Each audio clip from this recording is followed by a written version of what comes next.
7ന്റെ title വിന്നറായതിൻ്റെ സന്തോഷത്തിലാണ് serial താരം അനുമോൾ. ജന്മനാട്ടിൽ അടക്കം വൻ സ്വീകരണമാണ് അനുവിന് ലഭിച്ചത്. ബിഗ് ബോസ് വിജയിയാകുന്ന രണ്ടാമത്തെ പെൺകുട്ടിയാണ് അനുമോൾ.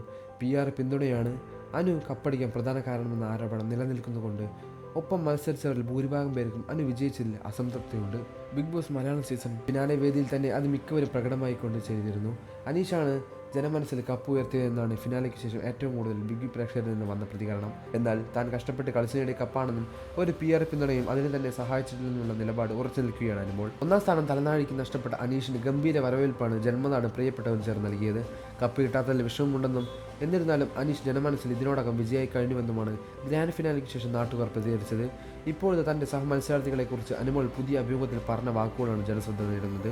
അനീഷേട്ടനെ റോബിനെ അനുകരിക്കുന്നതായി തോന്നിയിട്ടില്ല. ഞാൻ കണ്ടില്ല അതൊന്നും. എനിക്ക് അനീഷേട്ടനെ പോലെയാൾ പറ്റില്ല. അനീഷേട്ടന് എന്നെ പോലെയാകാനും പറ്റില്ല. റോബിനെ പോലെയാകാനും അനീഷേട്ടന് പറ്റില്ല.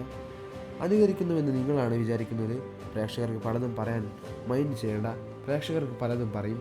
ബിഗ് ബോസിന് ശേഷം അനീഷേട്ടൻ പ്രപ്പോസ് ചെയ്ത് വന്നില്ല. ഞാൻ ഇപ്പോൾ കല്യാണം കഴിക്കുന്നില്ല. 2 വർഷം കഴിഞ്ഞിട്ടേ ഉള്ളൂ. ഫിനാൻഷ്യലി സെറ്റിലാകണം. എന്നിട്ട് പതിയെ മാത്രം വിവാഹമുണ്ടാകൂ. സിനിമയൊക്കെ ചെയ്യണ്ടേ? സിനിമ ചെയ്യണമെന്നത് ഏറ്റവും വലിയ ആഗ്രഹമാണ്. നായിക എന്ന ആഗ്രഹമൊന്നുമില്ല. നല്ല സിനിമ നല്ല ടീമിനൊപ്പം ചെയ്യുക എന്നത് മാത്രം. അവസരങ്ങൾ വരുന്നത് കൊണ്ടോ എന്ന് ചോദിച്ചാൽ ഇപ്പോൾ പറയില്ല. എല്ലാം സർപ്രൈസാണ്. 16 ലക്ഷത്തിൻ്റെ കഥ നിങ്ങളോട് ഞാൻ എത്ര വട്ടം പറഞ്ഞു. പറയുന്നവർ എന്തും പറഞ്ഞോട്ടെ. ശൈത്യ പറയുന്നത് പറഞ്ഞോട്ടെ. ഞാൻ റിയാക്ട് ചെയ്യാൻ പോയില്ലല്ലോ. നമ്മൾ മനുഷ്യരല്ലേ. സ്ട്രോങ്ങായി നിന്നാലല്ലേ പറ്റൂ. ലൈഫ് മുന്നോട്ട് പോകണ്ടേ. ഇങ്ങനെയുള്ളതൊക്കെ വരും. സഹിച്ചും ക്ഷമിച്ചും കാരണം നിൽക്കുക. ഹൗസിലെ എല്ലാവരും നല്ലവരാണ്. ഗെയിമിൻ്റെ ഭാഗമായാണ് വഴക്കുണ്ടായത്.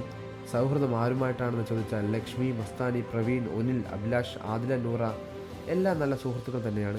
ലക്ഷ്മി, മസ്താനി, പ്രവീൺ, അഭിലാഷ് തുടങ്ങിയവരാണ് ഇവിടെ വന്ന ശേഷം ഏറ്റവും കോൺടാക്ട് ചെയ്തവർ. ആദിലയും നൂറയുമായി ഫ്രണ്ട്ഷിപ്പ് ആകുമെന്ന് അറിഞ്ഞിട്ട് എന്തിനാണ്? റനയൊക്കെ പറയുന്നത് പറഞ്ഞോട്ടെ. സമയമാകുമ്പോൾ പ്രതികരിക്കാം. ഇപ്പോൾ ഞാൻ എൻജോയ് ചെയ്യുകയാണ്. ഞാൻ ഭക്ഷണം വെച്ച് കൊടുത്താലും മത്സരാർത്ഥികൾ എന്നോട് വഴക്കിട്ട ഗെയിമിൻ്റെ ഭാഗമാണ്. കുക്കിംഗ് എനിക്ക് ശരിയായി അറിയില്ല. MG സാറിൻ്റെ ഇൻ്റർവ്യൂവിൽ ഞാൻ തള്ളിയാണ്. ഒന്നും അറിയില്ലെന്ന് എങ്ങനെ പറയുമെന്ന് കരുതി. അന്ന് അത്രേ പ്രായവും ഉണ്ടായിരുന്നുള്ളൂ. ചേട്ടൻ പൊറോട്ടയടിക്കും, അതാണ് എവിടെ ഞാൻ പറഞ്ഞതെന്നും അനുമോൾ പറയുന്നു.